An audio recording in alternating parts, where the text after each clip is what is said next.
Տանում եք։ Եթե մի քիչ հարգելի գործընկերներ,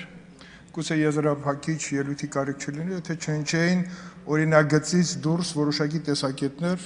քիչ առաջ պարոն Օհանյանը մեզ մեղադրեց Արցախը կորցնելու համար։ Պարոն Օհանյան, մենք Արցախը կորցրել ենք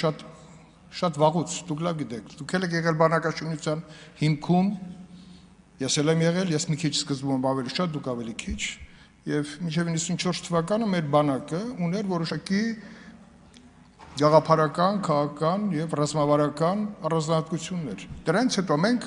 անշեղորեն ապրել ենք անկուպ, ընդཐུպ միջև կոռուպցիոն դրսևորումներ եւ բանակը 16 թվականին արդեն առաջին փորձից հետո հետախուզակ ռազմական գործողության արդյունքում պարզ դարձավ, որ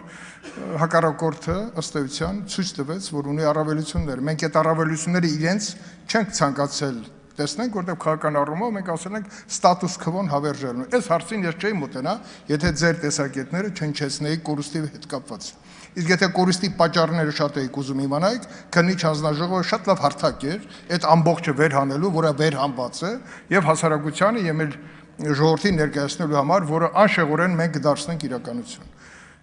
Դա այդ մասով։ Իսկ ինչ անում ենք հիմա, անում ենք, կառուցում ենք այն բանակը այն ռազմավարությամբ, որը ոչ միայն կլինի պաշտպանական, այլ նաև իր մարտունակության տեսակետից կլինի մի քանի աստիճան ավելի բարձր։ Գրավչության առումով տիկին Քրիստինե Պողոսյանը նշեց իր զավակի ծառայության հետ կապված, թե գրավչությունը ոնց է բարձրացել, դա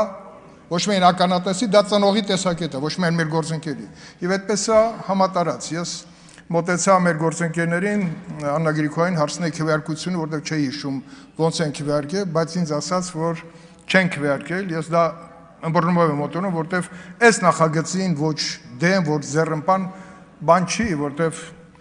մայրը ուզում է որ երեխան ծառայություն լինի անվտանգ այլ միջավայրում եւ այդ միջավայրը այսօր իրականություն է։ Ուստի կոչ եմ անում կողմ քվեարկել, որովհետեւ հաջորդիվ մենք գնալու ենք առաջ ունենալու ավելի կրթված, ավելի լավ սպառազինությամբ կանոնավոր բանակ։ Շնորհակալություն։